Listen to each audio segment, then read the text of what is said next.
अस्सलाम वालेकुम, कैसे हैं जी। उम्मीद करता हूँ कि आप लोग खैरियत से होंगे। अच्छा, एक बहुत ज़्यादा कॉमन क्वेश्चन आता है कि भाई शिज़ोफ्रेनिया क्या क्योरेबल है कि नहीं है, ठीक होने के काबिल है कि नहीं है, कभी होता भी है कि नहीं है। तो देखें, पहले तो ये देखें कि शिज़ोफ्रेनिया है कौन सा। ये बिल्कुल इसी तरह से होता है कि अगर एक इंसान है, उसकी घर की छत है वो टपक पड़ी है, तो अब उसको कोई बंदा बोले कि जी कि क्या ये हमेशा हमेशा के लिए छत टपकना बंद हो जाएगी, तो वो जब तक उसका कोई प्रोफेशनल या वो ख़ुद जाकर छत पर उसकी वजह ना देखे, तो शायद उसके लिए ये जवाब देना मुश्किल होगा कि आया कि वो पानी बंद होगा कि नहीं होगा। सेम इसी तरह से जब हम शिज़ोफ्रेनिया की नेचर, उसकी जो डिस्ट्रेस है उसको, उसकी सेवेरिटी लेवल, ठीक है, बंदे की एज, उसके हालात ज़िंदगी,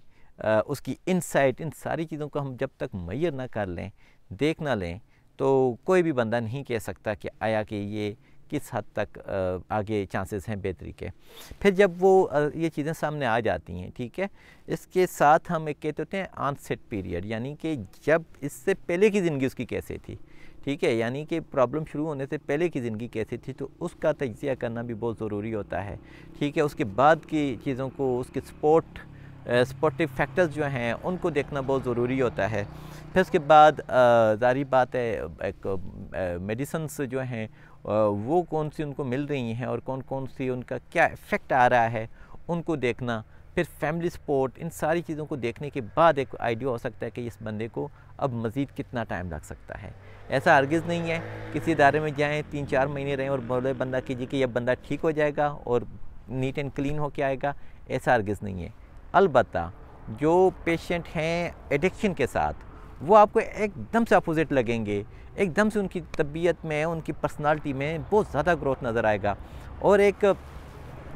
शिज़ोफ्रेनिया का जो जेनेटिकली चल रहा है या बहुत लंबे अरसे से चल रहा है, उसके अंदर आपको बहुत कम प्रोग्नोसिस जिसको हम कहते हैं, या उसकी तबीयत में तब्दीली जो है वो बहुत कम नज़र आएगी। और सेम अलामात अगर किसी एडिक्शन के पेशेंट के साथ आ रही हैं, तो वहाँ पर आपको बहुत जल्दी क्योर होगा, क्योंकि वहाँ पर वो एक डिटॉक्सिफिकेशन का अमल होता है जो कि उस बंदे की उस प्रॉब्लम, मतलब उस ड्रग की वजह से उसको अलामात आ रही होती हैं, जबकि यहाँ पर जो है थोड़ा लंबा चलता है, ठीक है। तो इसलिए हर शिज़ोफ्रेनिया का कहना बहुत मुश्किल होता है। अलबत्ता जब आपका बच्चा हमारे पास दाखिल हो जाए, तो 1 माह के बाद जब हम आपको उसकी मीटिंग के लिए बुलाते हैं, तब तक हमने बहुत सारे काम कर चुके होते हैं, ठीक है। हमारी पूरी टीम मुख्तलिफ काम कर चुकी होती है, हमारे साइकियाट्रिस्ट के कोई अच्छे खासी उसके साथ असेसमेंट हो चुकी होती है, मेडिकल बेसिस हम देख चुके होते हैं, हम पेशेंट की चीज़ें देख चुके होते हैं, फैमिली के साथ मालूमात ले चुके होते हैं, सारी चीज़ें हो चुकी होती हैं और हमारे पास रिकॉर्ड पड़ा हुआ होता है।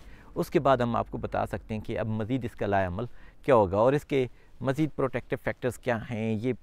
कौन कौन सी चीज़ें उसको डिस्टर्ब कर सकती हैं, इसका और ट्रीटमेंट कैसे चलेगा, साइको एजुकेशन चलेगी, रूटीन वाइज इसके जो एक्टिविटीज़ हैं वो कैसे चलती रहेंगी, लाइफ घर में कैसी रहेगी, घर में ले जाना अगर सेवेरिटी के साथ है पेशेंट तो कितना रिस्की हो सकता है या कितना बेहतर हो सकता है। अमूमन कुछ पेशेंट्स ऐसे होते हैं जिनको घर में रखना मुश्किल का सामना करना पड़ सकता है, कुछ ऐसे होते हैं जिनके लिए घर ही सेफ़ होता है, क्योंकि उनको वालदा, बहन, भाई या कोई वालिद या कोई ऐसा बंदा होता है ज़रूर जो उनको मैनेज कर लेता है या जिसकी बात वो आसानी से सुन भी लेते हैं या मैनेज हो जाते हैं। और अगर हम इसी के अपोजिट देखें, बाज़ औक़ात ऐसे भी होता है कि घर का स्ट्रक्चर ऐसा होता है कि किसी के पास इतना टाइम नहीं होता या उसको टाइम दे नहीं पाते, तो रहना मज़ीद रिस्की हो सकता है। और बहुत सारे क्लाइंट्स मैंने ऐसे देखे हैं जिनको फिर बहुत लंबे अरसे के लिए पाबंद कर देते हैं घर के अंदर, और उनकी लाइफ में कोई सोशलाइजेशन नहीं होती, कोई प्रॉपर मेडिकेशन नहीं होती, कोई चेकअप नहीं होते, कोई चेक एंड बैलेंस नहीं होता, तो वो फिर उनके अंदर प्रोग्रेस आनी थोड़ी मुश्किल होती है। और जब एक सिस्टम में आए हुए होते हैं तो ये बहुत अच्छा हो जाता है उनके लिए। लेकिन फिर भी यही कहना कि आया कि वो 100% ओके होंगे कि नहीं होंगे, ये सारे फैक्टर्स जो होते हैं वो करते हैं उसके अंदर अपना असरअंदाज रखते हैं। तो उम्मीद करता हूँ कि आपको इस छोटी सी वीडियो से कुछ समझ आई होगी। अल्लाह हाफ़िज़।